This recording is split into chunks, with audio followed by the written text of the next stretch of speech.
Hey, buddy, watch this. Hello, Regis Gilbin is the name, and Command and Conquer Rivals is the game, and this video is sponsored by EA. And in it, we're going to talk about building decks or armies in Command and Conquer Rivals. I know a lot of people out there like assembling their own teams based on the units they have, and I just want to walk you through that process to make sure you're following guidelines, doing things that make sense, and have essentially a strategy or game plan so that you're not just wildly throwing things together. This will better prepare you for building a deck that makes sense and helps you answer the meta. So let's talk about building a deck or assembling an army in Command & Conquer Rivals. And you can, of course, just go online and find cool armies or, strategies that other people have built. But for me, I've been playing the game strictly by myself, building all of my own decks. And I still made it all the way up to mid diamond level in both NOD and GI. Because if you just follow some kind of simple rules or understand just how the mechanisms and strategies in the game work, you can still make things work nicely. You maybe won't be able to play to the very highest levels of play for people who've really optimized strategies, but you can do a lot of good and climb pretty far. So here we are in the deck building interface, of course, for NOD. And the first thing you have to do, of course, is pick a commander. And I think the rule of advice for commanders for me is really just go with the highest level commander that you have, because that really does matter, affecting the health of your Tiberium harvesters in particular. If they're a couple levels higher, that can really deny an opponent's early rush strategy. So for me, that's gonna be Seth. Like, he's the commander I've been using, and he's the commander I've been upgrading a lot.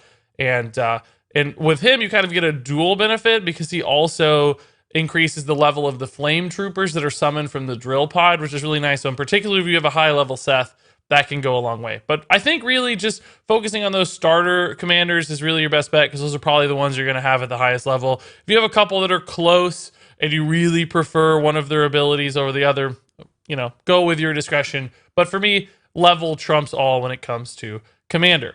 Now, going from there, the next most important thing is going to be identifying a strategy that you want to take with your deck.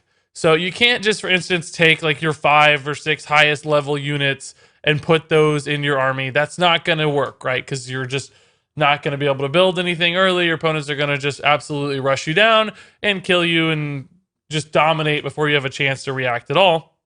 So you need to kind of maintain a curve with a balance of low cost versus higher cost minions. But within that curve, you also need to make sure your strategy works. So am I going to open up fast and aggressive? And then if that works, I'm going to just continue with a lot of mid-sized things and rush down my opponent. Or if my early rush backfires, I'm going to fall back into some big heavy things. Am I going to go for an infantry focus so that if my opponents don't have an answer to infantry, I'm just going to run over them? Those are the sorts of questions you need to answer really at the beginning of the process or maybe midway through the process. So for me, I think the first thing we want to do is make sure that we have an answer to early aggression from our opponent. And I think the most common use there for most people is either the laser squad for NOD or the missile squad for GDI. So now we have an early unit that we can just sometimes build quickly if we need to get on a point. They are a little slow, so that's not perfect for that, but also just a counter to that early aggression to make sure we don't get completely run over, which can be handy. These are just really flexible, cheap units. Now, you'll note, of course, that the laser squad here is a part of the Hand of Nod. That means that's the different building that you need to create in order to start pumping out those units. And if you're not careful, and if you go with a Hand of Nod and War Factory and Air Tower and Temple of Nod, you're going to be spending all of your Tiberium on building your buildings as opposed to creating units. So for me, I really don't think you should ever go into all 4 building types whenever you're doing this. I think you should focus on 3, sometimes even 2 if possible, if you can create a strategy. That way you're using your Tiberium on actual units that are impacting the battlefield directly, as opposed to just moving into all these different buildings and it takes you forever and you have a super delayed response. So what that means is we want to get some extra value out of our Hand of Nod here. So we need a second unit out of the Hand of Nod. And for me, I like going with just, whoopsie daisy, we replaced our, here we go, let's add them there. So I like going with more Flame Troopers. So even though Seth has Flame Troopers as his ability, that's okay that we're a little bit redundant here, because what happens is a lot of the times, your opponents will focus on an early infantry unit like a laser squad, and you need an answer to infantry that's cheap and flexible. And you don't always have a drill pod ability for Seth up so that you can do that. So it's sometimes nice just to be able to create these. If you look at other units here, for me, for instance, the Militant just doesn't go far enough, doesn't do quite enough. I think that the Chemical Warriors are a little bit too expensive. They're very similar to the Flame Troopers, right? But as you can tell, my Flame Troopers are considerably higher level. So even though the Chemical Troopers might be a little strong, Chemical Warriors might be a little stronger at a base level, because of that level difference and the cost difference in Tiberium, the Flame Troopers are going to pay off much more. So that can be our second Hand of Nod unit. Now, when we move over to War Factory, right, I think pretty much every team I've ever seen has a much more heavy reliance on War Factory than Air Tower.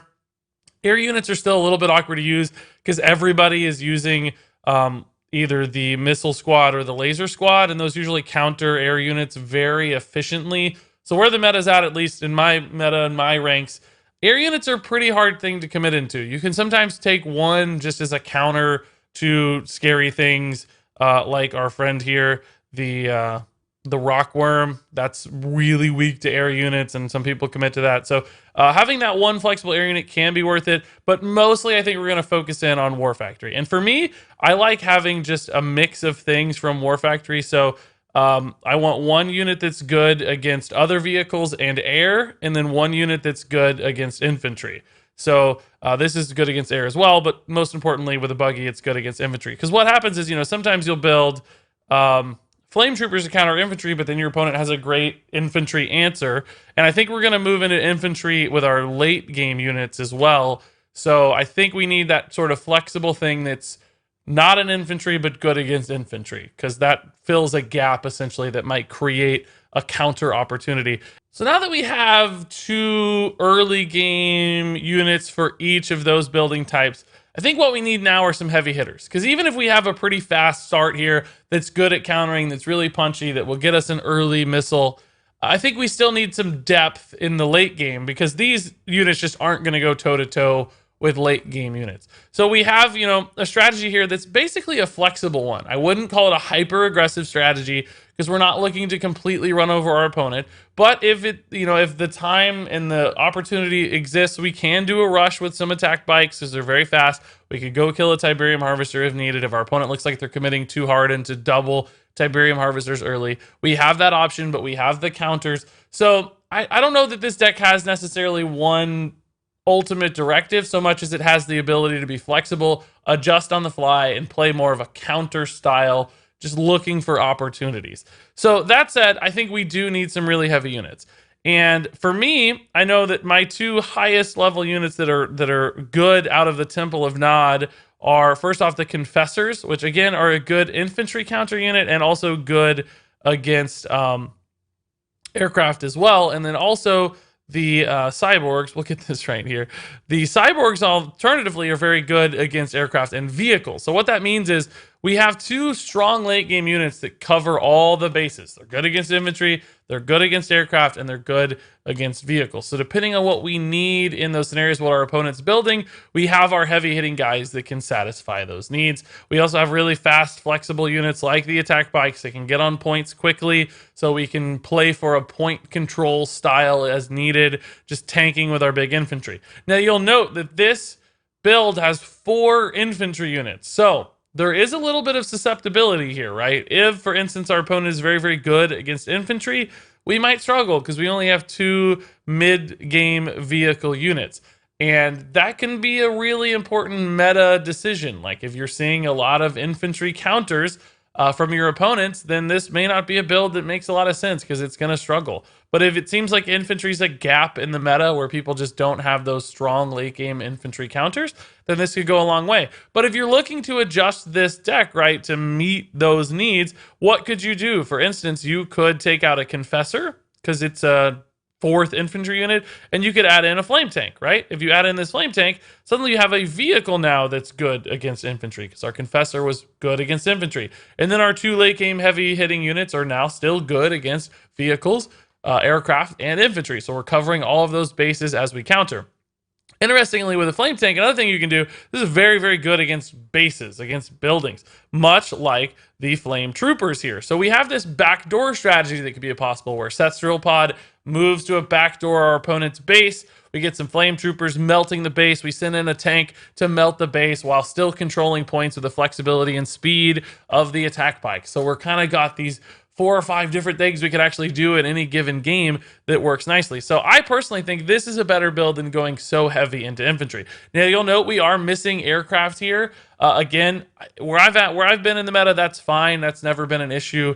Aircraft tend to struggle. If you wanted though, you could move things around. You know, maybe you get rid of the buggy and you add in, say, a Banshee, because you're looking for a unit that's really, really good against countering things like the Rockworm. If Rockworms are everywhere, then maybe a Banshee is a better fit for you than a buggy, because this is good against other aircraft, so it kind of shores that up a little bit. As an aircraft, if your opponent's weak against aircraft, this gives you some options, and this thing can pump out a ton of damage. So you'll note, though, importantly, we still have a wide diversity of costs of our minions. You know, not everything's 100 plus.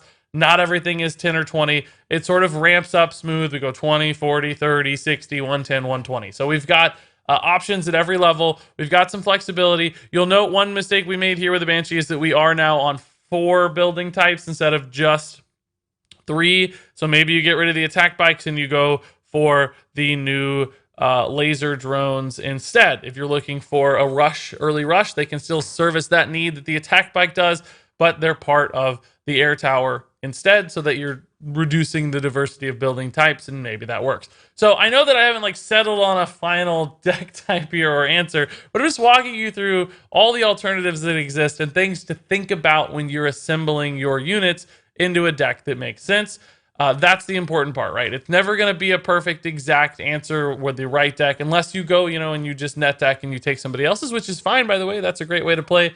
That'll give you great things to work with. But if you're building your own, these are the sorts of things you need to understand and think about just to be sure that you're maximizing your strategy. But the core piece of advice I can offer is remain flexible, remain adaptive, because the game changes over time. What people are playing changes over time, and what's good today might not be good tomorrow. So keep a lot of units leveled up, keep them ready, and adjust your army to match what's out there. If you're countering well, if you're answering what your opponent has, then you're going to be in a good spot and you're going to win a lot of matches. So there you go. That was a look at building a deck in Command & Conquer Rivals. Hopefully my thought processes there will help you assemble something better than you've been building so far. I know it's going to be tough finding the right assortment of units, but if you follow some of those guidelines, I think you'll be in a much better spot. Now, all that said, there are a few last things before I go that I want to mention. First off, you can click the link in the description below to download Command & Conquer Rivals. As you can see in the video, I'm level 50. My rank has been reset back to gold, but I was up to diamond level. I've been playing the game a ton. I'm still enjoying it a lot. I would encourage you to check it out. If you're still not 100% sure what Command & Conquer Rivals is about, it is a real-time strategy game. It was made by EA's Redwood Studios.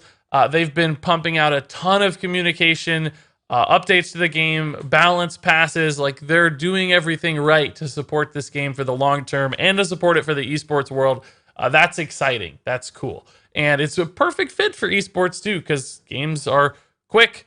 It's a real-time strategy game. Even though it's on mobile, you still control units perfectly. So there's a lot of skill that can be expressed in the game. That's nice. So I think it's cool that they're taking it in that direction. I'm looking forward to seeing what all that turns out to be.